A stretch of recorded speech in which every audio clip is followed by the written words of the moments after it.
नमस्कार दोस्तों। आप सभी कैसे हो? आशा करता हूं कि आप सभी ठीक ठाक होंगे। दोस्तों, क्या आप जानते हैं आजकल अपराध इतने बढ़ गए हैं कि किसी को पता भी नहीं कब कहां पर क्या हो जाए। हम जहां पर रहते हैं वहां आसपास ऐसी घटना घटित हो सकती है जिसे कोई चाहकर भी जिंदगी भर भूल ना पाए। दोस्तों, आज हम एक ऐसे केस के बारे में बात करेंगे जिसको हुए कई महीनों बीत जाते हैं, लेकिन किसी को कोई भनक तक नहीं लगती है। यहाँ तक कि उस घर के अंदर रहने वाले भी इस बात से बेखबर रहते हैं कि उनके घर में एक फ्रिज है और उस फ्रिज के अंदर आखिर क्या है। आज हम बात करने वाले हैं प्रतिभा प्रजापति केस के बारे में। यह घटना है मध्य प्रदेश के देवास डिस्ट्रिक्ट में आने वाले बैंक नोट प्रेस थाना क्षेत्र से। यहीं देवास इंदौर बाईपास के पास एक कॉलोनी है, वृंदावन धाम कॉलोनी। इसी कॉलोनी में धीरेन्द्र श्रीवास्तव नाम का एक व्यक्ति का घर था। ये 2 मंजिला का घर जिसका ग्राउंड फ्लोर इन्होंने किराए पर चढ़ा रखा था। ग्राउंड फ्लोर में नहीं, सिर्फ एक तरफ एक रूम, किचन और टॉयलेट था, वहीं दूसरी तरफ मास्टर बेडरूम, हॉल और स्टडी रूम था। बीच में सीढ़ी बनी हुई थी जो फर्स्ट फ्लोर तक जाती थी। तो जुलाई 2024 के महीने में इस एक किराएदार जिनका नाम बलबीर सिंह ठाकुर था, यह अपनी फैमिली के साथ इस मकान में किराए पर रहने के लिए आते हैं। इनकी पत्नी और 2 बच्चे थे। इन्होंने ग्राउंड फ्लोर किराए पर लिया और रहने लगे। ये लोग फिलहाल तो किचन की तरफ वाले हिस्से में रह रहे थे, क्योंकि जो दूसरी साइड के 2 कमरे थे वहां पर ताला लगा हुआ था, लॉक था। मकान मालिक धीरेन्द्र श्रीवास्तव ने बताया कि पिछले वाले किराएदार ने किया है। उनके इन दोनों कमरों में कुछ सामान पड़े हुए हैं और वह कहीं और पर शिफ्ट हो चुके हैं। वह जल्दी ही अपने सामान यहां से ले जाएंगे और पूरा कमरा खाली कर देंगे। शुरू में तो वर्तमान किराएदार बलबीर को कोई प्रॉब्लम नहीं थी। इससे जैसे तैसे यह अपना एडजस्ट करके परिवार के साथ रहने लगते हैं, लेकिन फिर इन्हें जगह कम पड़ने लगी। ये मकान मालिक से कहते हैं कि पुराने किराएदार को बोलिए वह अपना सामान ले जाएं। इन्होंने पूरा ग्राउंड फ्लोर किराए पर लिया है, तो आधे में क्यों रहे, और जगह भी कम पड़ रही है। हालांकि यह किराया भी आधे हिस्से का ही दे रहे थे। जितने में रह रहे थे बंद कमरों का किराया वह पुराने वाले किराएदार के जिम्मे था। अब मकान मालिक ने उस किराएदार से संपर्क किया और कहा कि पूरा कमरा खाली कर दो, इन्हें कमरे की जरूरत है। वैसे ही वह आदमी महीने 2 महीने में एक आध बार मकान में आ जाता था और कुछ कुछ सामान लेकर लौट जाता, लेकिन यह सारे सामान लेकर नहीं जा रहा था। इस बार मकान मालिक ने जोर देकर कहा कि सामान लेकर जाओ। यह जवाब देता है कि यह जहां पर रह रहा है वहां पर जगह नहीं है, सामान कहां पर रखेगा। हालांकि यह जगह का इंतजाम कर रहा है, जो भी बातें हुई हों इनमें, लेकिन वो आदमी अपना सामान लेने के लिए नहीं आ रहा था। नए किराएदार जुलाई 2024 में यहां पर आए थे। हैं पुराना वाला किराएदार पिछले महीने यानी जून 2024 में लॉक करके चला गया था। एक और दिक्कत थी कि मकान मालिक उसके सामान को जबरदस्ती घर से बाहर नहीं निकाल सकते थे, क्योंकि उस आदमी का कई महीनों से किराया बकाया था। कुछ मीडिया रिपोर्ट्स के अनुसार मार्च के महीने से बाहर निकाला और वह लेकर चला जाए तो किराए के पैसे कैसे वसूल करेंगे। बार बार उसके घर पर जाना पड़ेगा। उसके सामान एक तरह से यहाँ पर सिक्योरिटी डिपॉजिट थे। उसने यह भी कहा था कि जिस दिन सामान लेकर जाएगा पैसों का हिसाब कर देगा, जितने भी दिन सामान यहाँ पर रखे हुए हैं उसका भी किराया दे देगा। इन सभी चीजों में धीरे धीरे कई महीने गुजर जाते हैं। अब समय आ चुका था। जनवरी 2025 का नए किराएदार को जगह कम पड़ने लगी थी। इन्हें बाकी कमरों की जरूरत थी। इन्हें अपने बच्चों की पढ़ाई लिखाई के लिए स्टडी रूम चाहिए था, जहां पर वह शांति से बैठकर पढ़ सके। अब बलबीर ने मकान मालिक से बोला कि इन्हें रूम का ताला तोड़कर शिफ्ट होना चाहिए। यह कमरे 6-7 महीनों से बंद हैं। इनकी साफ सफाई करनी चाहिए। उसको जब भी सामान लेकर जाना होगा ले जाएगा। हमें उसकी चीजों से कोई मतलब नहीं। हम अपना काम करें, अपना देखेंगे।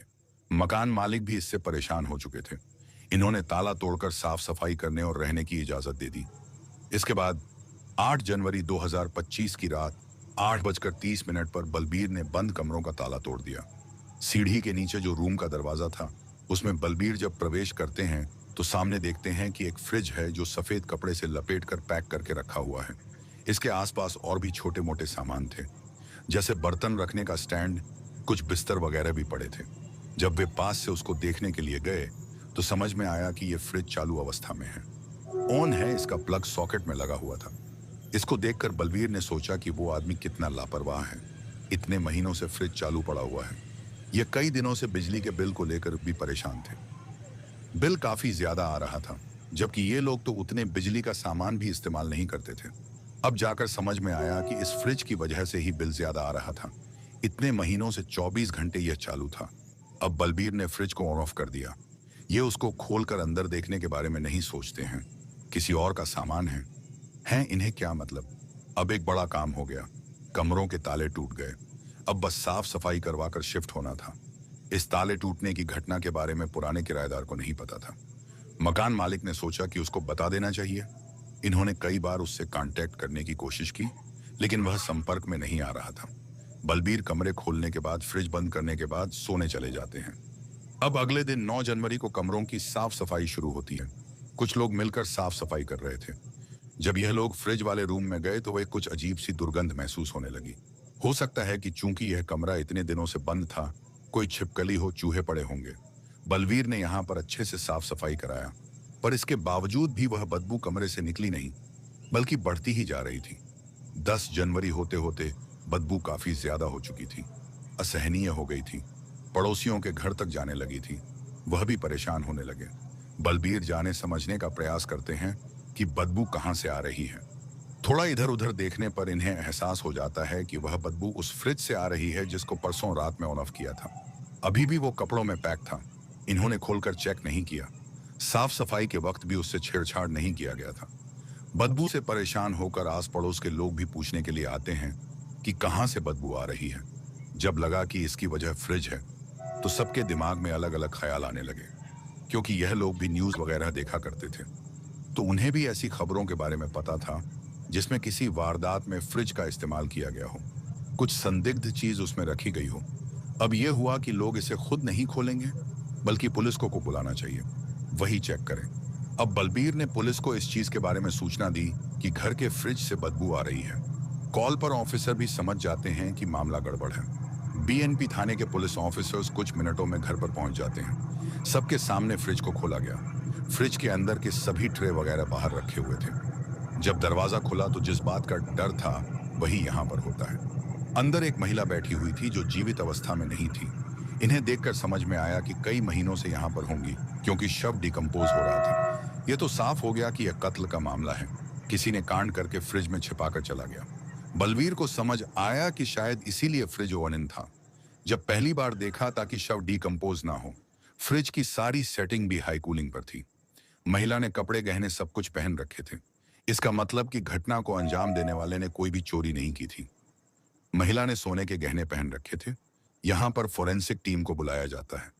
बाकी सीनियर ऑफिसर्स भी आते हैं। यह घटना तेजी से इलाके में फैलने लगी। न्यूज मीडिया के लोग भी यहाँ पर पहुंच जाते हैं। सुबह 9:30 तक मकान मालिक धीरेन्द्र श्रीवास्तव को भी सूचना दिया गया। वह भी यहाँ पर आते हैं। वैसे ये इंदौर के रहने वाले थे और पिछले कुछ महीनों से दुबई में रह रहे थे। यह इंदौर से देवास में आते हैं। महिला की पहचान जानने में पुलिस को ज्यादा मशक्कत नहीं करनी पड़ती है। पड़ोसियों से इनके बारे में पता चल जाता है। ये महिला थी प्रतिभा प्रजापति उर्फ पिंकी। शुरुआती जांच पड़ताल करने के बाद, साक्ष्य जुटाने के बाद शव को हॉस्पिटल भिजवा दिया गया। आज पड़ोस के लोगों से पूछताछ करने पर प्रतिभा के बारे में कुछ कुछ जानकारी मिलती है।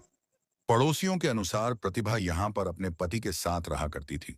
ये लोग 5 सालों से साथ में थे, मगर इनकी कोई भी संतान नहीं थी। ये महिला काफी मिलनसार थी, हंसमुख थी। इनका कॉलोनी के लोगों से अच्छे रिश्ते थे। सबसे हंसकर बात किया करती थी। यह इस घर में रहते हुए सिलाई का काम करती थी। कॉलोनी के लोगों के कपड़े सिला करती। ये काफी धार्मिक भी थी। यहाँ इलाके में होने वाले सभी धार्मिक कार्यक्रमों में जरूर सम्मिलित हुआ करती थी। यह खाटू श्याम जी को बहुत मानती थी। हर एकादशी पर अमृतनगर के मंदिर में जाया करती थी, पूजा पाठ करती। कुछ मीडिया रिपोर्ट्स के अनुसार प्रतिभा ने कॉलोनी के सहेलियों को बताया था कि इनका 2 साल का एक बच्चा था, लेकिन निमोनिया बीमारी के चलते उसको दुनिया छोड़कर जाना पड़ा। भले ही इनकी कोई संतान नहीं थी, मगर पिंकी को बच्चों से बहुत लगाव था। वह जब भी कहीं बाहर जाती थी तो आस पड़ोस के बच्चों के लिए चॉकलेट लेकर आती, टॉफी लाती। इधर पुलिस ने कमरों की अच्छे से तलाशी ली जो कई दिनों से बंद थे। पुलिस को यहाँ पर कई सारे फोटोग्राफ्स और कुछ डॉक्यूमेंट मिलते हैं। ये फोटो सिर्फ पिंकी के ही थे, साथ में उसके साथ एक आदमी भी नजर रहा था। उसके बारे में भी पता करने में ज्यादा कुछ नहीं करना पड़ा। मकान मालिक ने बताया कि पिछला वाला किराएदार है संजय पटीदार, बोरिया थाना क्षेत्र के मौलाना ग्राम का रहने वाला था। प्रतिभा उज्जैन के फ्रीगंज की रहने वाली थी। संजय ने मकान मालिक से बताया था कि वह अनाज की मंडी में काम करता है। पहले संजय और प्रतिभा उज्जैन के अलग अलग जगहों पर किराया के घरों में रह रहे थे। करीब 3 सालों तक संजय जहां जहां पर काम करता था, जहां भी जाता था, प्रतिभा को साथ लेकर जाता और वहीं पर रखता। 2 साल पहले दोनों देवास में आते हैं। जुलाई 2023 में इस मकान का ग्राउंड फ्लोर किराए पर लिया। मकान मालिक धीरेन्द्र श्रीवास्तव जी का कहना था कि जब दोनों यहां पर रहने के लिए आए तो शुरू में कुछ महीने बिना किसी परेशानी के बराबर किराया देते थे। लेकिन मार्च 2024 के बाद संजय ने किराया देना बंद कर दिया। उसने ग्राउंड फ्लोर का बस एक पोर्शन ही किराए पर लिया था। जिन कमरों में ताले लगे थे वही वाले कमरे। क्योंकि प्रतिभा सिलाई का काम किया करती थी तो घर पर लोगों का आना जाना रहता था, जिन्होंने भी यहां पर अपने कपड़े सिलने को दिए हो। अक्सर ये घर के बाहर भी दिख जाया करती थी। पुलिस को यह भी पता चलता है कि प्रतिभा का अपने घर वालों से कोई संपर्क नहीं था। 2016 से ना तो वो अपने घर वालों से मिली कभी और ना ही बात तक किया। पिंकी के घर में उसके माता पिता और भाई हैं जो उज्जैन के फ्रीगंज में रहते हैं। पुलिस को पिंकी के घर वालों के बारे में पता चलने के बाद उनसे कांटेक्ट किया जाता है, देवास बुलाया जाता है। पुलिस ने प्रतिभा के पति संजय पाटीदार उससे पूछताछ करने के लिए एक टीम उज्जैन के इंगोरिया भेजी जाती है। यह शव मिलने वाले दिन यानी 10 जनवरी के दोपहर की बात है। पड़ोसियों से यह भी पता चला कि प्रतिभा और संजय के बीच आए दिन झगड़ा होता था। यह जनवरी 2024 से काफी ज्यादा बढ़ गया। इनकी आवाजें कॉलोनी के बाकी घरों तक जाती थी। हालांकि कभी किसी पड़ोसी ने उनसे झगड़ों के बारे में नहीं पूछा। वह उनका पर्सनल मैटर था। पति पत्नी के बीच दखल देना ठीक नहीं। वैसे प्रतिभा ने दिसंबर 2023 में मंदिर में भंडारा भी कराया था। इससे भी पता चलता है कि प्रतिभा कितनी धार्मिक थी। उधर पोस्टमार्टम के डॉक्टर्स के अनुसार पता चला कि शव काफी ज्यादा पुराना है, कम से कम 8 से 9 महीने। इधर पुलिस ने आगे पड़ोसियों से यह भी पूछा कि आखिरी बार आपने प्रतिभा को कब देखा था, कहां पर देखा था। पड़ोसी बताते हैं मार्च 2024, इस महीने की पहली तारीख 1 मार्च को उन्होंने आखिरी बार देखा था। उसके घर पर उसके बाद से वह कभी भी दिखाई नहीं दी। जब वह नहीं दिख रही थी तो उसके पति से पूछते भी हैं कि वह कहां पर चली गई। संजय कहता है कि वो बेंगलोर गई है। इलाज कराने के लिए उसकी तबीयत ठीक नहीं है। 1 मार्च को अचानक से उसकी तबीयत खराब हो गई थी। उसका बेंगलोर में ट्रीटमेंट चल रहा है। वहां पर वो अपने भाई के घर पर है। इसने किसी पड़ोसी को बताया कि उसकी तबीयत ठीक नहीं, किसी को बताया कि उसके माताजी की तबीयत ठीक नहीं, तो किसी को उसके पिताजी बीमार हैं। अगर उसकी तबीयत ठीक नहीं थी तो पता चल जाता। अगर उसके घर में किसी की तबीयत ठीक नहीं होती तो पड़ोसियों से जरूर बताती, कुछ ना कुछ शेयर करती। वो परेशान नजर आती पर ऐसा कुछ भी नहीं था। उस दिन वो अचानक से ही गायब हो गई। आखिर वो रातों रात बेंगलोर कैसे जा सकती है? किसी ने भी उसको जाते नहीं देखा। कुछ पड़ोस के लोगों ने प्रतिभा को कॉल करने की कोशिश भी की थी, लेकिन उसका मोबाइल फोन बंद था। इसी महीने से संजय मकान मालिक को किराया देना भी बंद कर देता है। आगे इसने कहा कि इसे कहीं और काम मिल गया है। अब ये वहां पर जा रहा है। इसके कुछ सामान यहीं पर पड़े हुए हैं जिसे ये बाद में लेकर जाएगा जब वहां पर अच्छे से शिफ्ट हो जाए। जब मकान मालिक इसको बुलाने का जोर दे रहे थे कि अपने सामान यहां से ले जाओ, साफ सफाई करनी है, तो ये कोई ना कोई बहाना बना देता था। कभी कहता कि इसके ससुर जी की तबीयत ठीक नहीं, उसमें बिजी है। कभी कहता कि इसके चाचा जी के लड़के को कुछ हो गया, वहां पर चला गया है। कुल मिलाकर यह आने को टाल रहा था। जो नए किराएदार यहाँ पर शिफ्ट हुए थे, बलबीर, उनके अनुसार कभी कभी संजय यहाँ पर आता था। पहले ताला खोलकर अंदर जाता, फिर थोड़ी देर के बाद बाहर आकर ताला लगा देता और वापस चला जाता। यह सामान लेकर नहीं जा रहा था। अगर प्रतिभा का कत्ल मार्च 2024 में हुआ तो जनवरी 2025 तक उसको 9 महीने से ज्यादा हो गए। यहां पर क्या संजय ने ही अपनी पत्नी का कत्ल किया? यह तो उसे पूछताछ के बाद ही पता चलेगा। लेकिन इसी आदमी पर संदेह हो रहा था। पुलिस उसको कॉल करने का भी कोशिश करती है मगर फोन बंद था। प्रतिभा घर वाले देवास आकर हॉस्पिटल में शव की पहचान करते हैं। यह प्रतिभा ही थी, लेकिन परिजनों ने इसके शव को स्वीकार करने से मना कर दिया। इसका इनसे कोई रिश्ता नहीं है। इन्होंने सालों पहले ही इसको त्याग दिया है। इधर पुलिस दोपहर तक संजय पाटीदार इसके घर में फरवरी 2025 में बेटे की शादी होने वाली थी। जब पुलिस ने संजय को देवास में लाकर शक्ति से पूछताछ की तो यह स्वीकार कर लेता है कि इसी ने ही प्रतिभा का कत्ल किया था। इसमें इसके साथ इसका एक दोस्त भी शामिल था, विनोद दवे। यह ग्राम सरसाना का रहने वाला था। यह गांव भी इंगोरिया थाना क्षेत्र में है, जिस इलाके में संजय का घर है। विनोद पहले प्राइवेट स्कूल में टीचर की नौकरी करता था, लेकिन फिर इसने जॉब छोड़ दी। पुलिस विनोद का भी पता लगाना शुरू कर देती है। संजय और प्रतिभा दोनों उज्जैन में किसी कॉमन फ्रेंड के जरिए 5 साल पहले मिले थे। 2016 से ही प्रतिभा अपना घर छोड़कर अलग रहने लगी थी। उसका अपने परिवार से नहीं बनता था।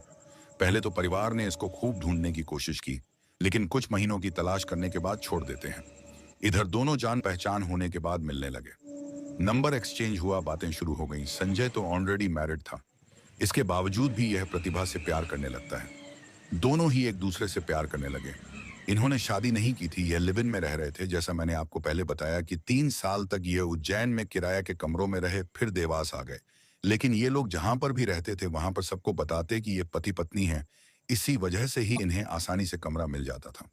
यह कुछ कुछ महीनों में या साल में जगह बदलते थे। संजय का काम एक जगह पर स्थिर नहीं था, यह अलग अलग मंडी में जाकर काम करता था। जब यहाँ वृंदावन धाम कॉलोनी में लोगों को पता चला कि संजय और प्रतिभा पति पत्नी नहीं थे, तो इन्हें बहुत बड़ा झटका लगता है। कभी उन दोनों ने ऐसा महसूस होने नहीं दिया था कि पति पत्नी नहीं है।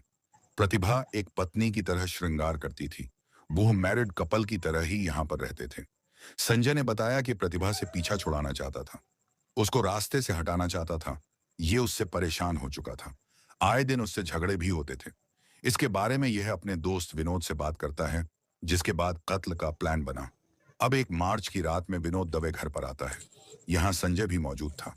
दोनों ने मिलकर प्रतिभा को काबू किया, उसके गले पर हाथ रखा और जीवन समाप्ति की। अब यह हुआ कि इसे ठिकाने पर कहां लगाया जाए। ऐसे ही शव को लेकर बाहर नहीं निकल सकते थे, इलाके में कोई देख लेगा तो दिक्कत हो जाएगी। यह चहल पहल वाला इलाका है, क्योंकि ये लोग पहले ही कई सारे न्यूज वगैरह देख चुके थे। तो शव को कहां पर ठिकाने लगाना चाहिए, कहां पर रखना चाहिए, इनके दिमाग में आ जाता है जो था फ्रिज। अगर यहां पर रखें तो बदबू भी नहीं आएगी, कभी भी मौका देकर शव ठिकाने लगा सकते हैं। संजय ने फ्रिज को हाई कूलिंग मोड पर सेट किया। इसके बाद विनोद यहां से चला जाता है। घटना को अंजाम देने के बाद भी कई महीनों तक संजय उसी कमरे में रहता है। फिर जून में चला गया। यह जानबूझकर सामान लेकर नहीं जा रहा था और फ्रिज को भी यहीं पर रखता है। चालू अवस्था में बीच बीच में यह बार बार आता भी था, देखने के लिए कि शव ठीक ठाक है कि नहीं, किसी को कुछ भनक तो नहीं लगी, पता तो नहीं चला। पुलिस उससे पूछती है कि अगर तुम चाहते तो प्रतिभा को छोड़ सकते थे, अलग हो सकते थे, पर तुमने ऐसा क्यों नहीं किया? और झगड़े की वजह क्या थी? पिंकी और प्रतिभा जान चुकी थी कि संजय शादीशुदा है, फिर भी वह शादी करने का दबाव देने लगी। यह उसको छोड़ने को तैयार नहीं थी, किसी भी कीमत पर। इतने सालों से साथ में है, अब शादी करनी चाहिए। मगर संजय तो बाल बच्चों वाला था, यह शादी कैसे कर सकता है? यह बार बार टाल रहा। जनवरी 2024 से कुछ ज्यादा ही दबाव देने लगी शादी का। इससे ही दोनों में झगड़े शुरू हो जाते हैं। मतलब आज पड़ोस के लोग जो सोचते थे कि पति पत्नी का आपसी मामला है, वह कोई और बात नहीं थी बल्कि शादी की बात थी। संजय ने काम को अंजाम तो दे दिया, मगर यह शव ठिकाने लगाने के बारे में सोचता नहीं है। यहाँ तक कि जब यह अरेस्ट हुआ तब भी इसने सोचा नहीं था कि शव को कहां पर ठिकाने लगाएं। इधर प्रतिभा के घर वालों ने अंतिम संस्कार करने से मना कर दिया। इनका इससे कोई रिश्ता नहीं है, कोई लेना देना नहीं, कोई मतलब नहीं। इसके बाद एक कम्युनिटी मेंबर दुर्गा शंकर प्रजापति देवास आते हैं। उन्होंने शव को स्वीकार किया और उज्जैन लेकर गए और प्रतिभा के रिश्तेदारों के साथ उसका अंतिम संस्कार किया। पुलिस ने शव मिलने वाले दिन ही संजय पटीदार उसी इलाके में जेल में बंद है। वहां पर उसने कोई फ्रॉड किया था। मध्य प्रदेश पुलिस राजस्थान पुलिस से उसको भी लीगली हिरासत में लेती है। अगर कभी भी कहीं किराए पर रहने के लिए जाएं तो अच्छे से उस जगह के बारे में जांच पड़ताल कर लेना चाहिए। फिलहाल दोनों आरोपी जेल में बंद हैं, तो वीडियो को यहीं पर खत्म करते हैं। आप सभी को हमारी मेहनत पसंद आई हो तो आप कमेंट करके अपनी राय बताइए और इस वीडियो को लाइक और शेयर जरूर कर चैनल को सब्सक्राइब करके बेल आइकॉन ऑन कर लीजिए। मिलते हैं नेक्स्ट वीडियो में। धन्यवाद।